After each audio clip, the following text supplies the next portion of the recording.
दिखावा कर कर व्रत करें? बताओ कि हम पशुपति व्रत कर रहे हैं, आप भी कर सकते हो। जैसे माता जी बोल रही थी दिल्ली वाली कि मैंने जिसको बताया पशुपति व्रत, सबके काम हो गए। छुपा हुआ रखा था ये व्रत। आज से 2 साल पहले कोई नहीं जानता था कि ये व्रत है क्या, पशुपति व्रत कहां है। अब आज के जमाने में तो यूट्यूब पर निकालोगे तो ढेर सारी क्लिपिंग निकल जाएगी, कोई किसी तरह से बताएगा, कोई किसी तरह, पर छुपा कर रखा हुआ था ये व्रत।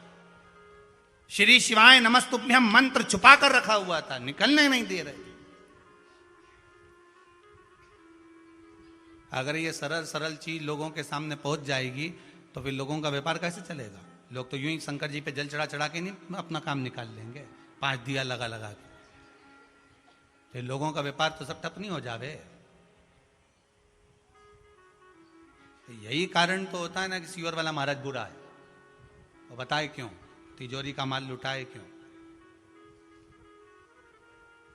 करो आराधना भगवान की, बस ढोंग प्रपंच छल से दूर रहना। कहीं हमें नहीं प्रपंच करना, ना हमें ढोंग करना। हम जैसे बाहर हैं वैसे ही अंदर रहना, जैसे अंदर है वैसे बाहर रहना। लेकर चले तो थोड़ा सा पुलस्त बाबा को अहम आ गया। अहंकार का संबोधन बिल्कुल सामने आ जाता है। पुलस्त ऋषि ने कहा, क्या बोले हो गोवर्धन, कि जहां तुम उतर दोगे वहां से मैं उठूंगा नहीं। पुलस्त ऋषि ने कहा, तुम मुझे जानते नहीं हो,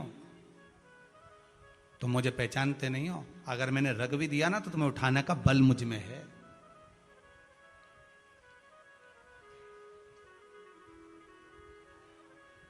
अभी तुमने मुझे जाना कहां है? फिर वही बात आ गई,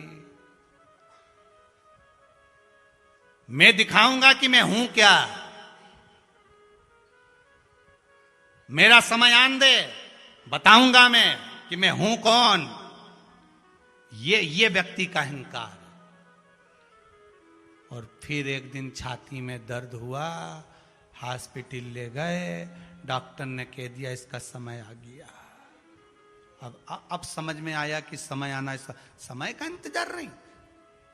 हमें भगवान की भक्ति में इतने डूब जाना है, हमें भगवान शंकर के विश्वास पर इतने डूब जाना है कि दुनिया के लोग अगर उंगली उठा करके भी दें कि इतने पशुपति व्रत कर लिया, ऐसा कर लिया तो तेरा काम नहीं हुआ, तो भी कह देना नहीं हुआ ना, व्रत तो कराना, कुछ तो कटा होगा, मेरे जीवन का दुख थोड़ा तो कटा होगा, किस्मत में थोड़ा ज्यादा लिखा होगा तो कट गया होगा, मुझे मालूम नहीं पड़ रहा।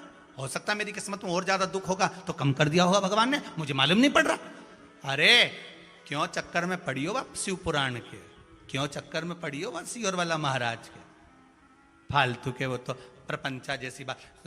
बताओ, लौंग चढ़ा दो ने, काली मिर्ची चढ़ा दो ने, कमलकट्टा चढ़ा दो ने, बेलपत्ती चढ़ा दो ने, समी पत्र चढ़ा दो ने, ये चढ़ा दो। समी पत्र तक लोग चढ़ाना नहीं जानते थे कि समी पत्ता भी कुछ होता है। समी पत्र को नहीं।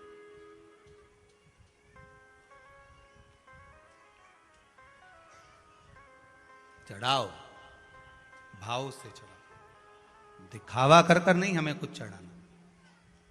पुलस्त बाबा ने एक संबोधन कह दिया, तुम मुझे जानते नहीं।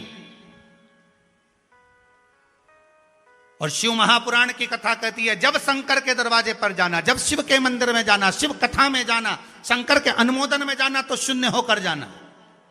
अपनी राज सत्ता, तुम कितने बड़े विद्वान हो, तुम्हारे पास में कितनी सत्ता हो, किस गादी पर तुम बैठ रहे हो, तुम्हारा सिंहासन किस स्थाप का है।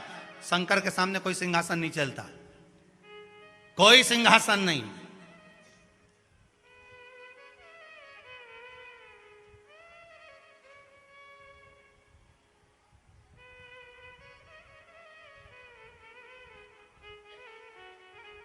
मेरा ओघड़ दानी, एक बार भगवान विष्णु ने कह दिया था, भोलेनाथ आप वैकुंठ में आकर क्यों नहीं रहते।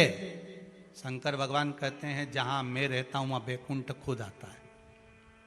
संबोधन सुनिएगा, जहां शिव है, शिव मतलब शांति, जहां शिव है वहां सत्य है, सत्यम शिवम सुंदर। जहां शंकर है वहां वैकुंठ भी। कहा करूं मैं वैकुंठ के जाए, क्या करना मुझे वैकुंठ जाकर, यहां सब है। सारे तीर्थ धाम आपके चरणों में, हे गुरुदेव प्रणाम आपके चरणों में, हे भोलेनाथ प्रणाम आपके चरणों में। जब सारे तीर्थ यहीं बसे हुए हैं तो फिर मैं क्यों जाऊं?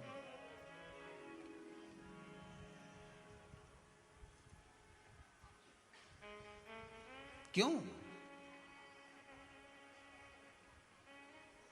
मैंने वो कहे, मैंने सबको अपना बनाया था, पर अंत समय में कोई नहीं। बस एक शंकर को छोड़कर, परमात्मा को छोड़कर मैंने सबको बनाया, और अंत देखा तो केवल वही सामने खड़ा था, कोई दूसरा था ही नहीं, कोई नहीं।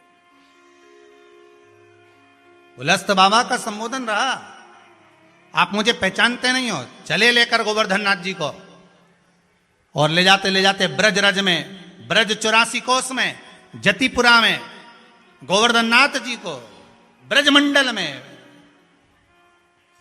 उस यमुना जी के तट पर सुंदर गोवर्धन नाथ बाबा को रखा कि मुझे लघु शंका आई है, मैं आता हूं, और रखा। जाकर वापिस उठाना चाह, वापिस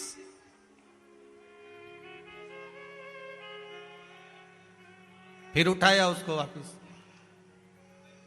और जब वापिस उठाना चाहा, गोवर्धन नाथ जी नहीं उठे, उठते ही नहीं है।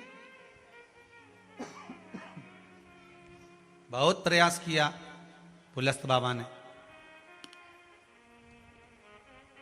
बहुत प्रयास, नहीं उठे। गोवर्धन, तुम चलना नहीं चाहते हो क्या?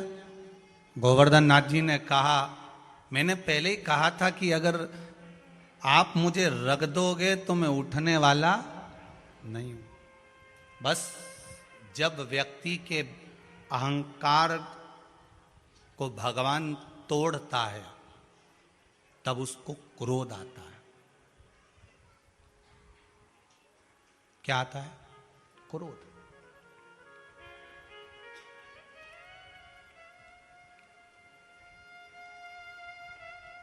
जब व्यक्ति का अहंकार टूटता है तो उसको क्रोध आएगा, और पुलस्त ऋषि को क्रोध आ गया। क्रोध आते से पुलस्त बाबा ने श्राप दे दिया, हे गोवर्धन, मैं तुम्हें श्राप देता हूं, तिल तिल घटोगे, तिल तिल घटोगे, मेरा श्राप है। और सुनो गोवर्धन, जिस दिन तुम पूरे जमीन पर मिल जाओगे, जिस दिन तुम पूरे जमीन में तिल तिल घटकर धस जाओगे, गोवर्धन मेरा श्राप है, तिल तिल घटोगे, और जिस दिन तुम जमीन में पूरे धस जाओगे, जमीन में पूरे चले जाओगे, समतल हो जाओगे, तब 100 वर्ष तक जल वृष्टि नहीं होगी। जलचर, थलचर, वायुचर जो जीव हैं वो नष्ट हो जाएंगे, हाहाकार मचेगा, मनुष्य मनुष्य को नोच नोच कर खाएगा।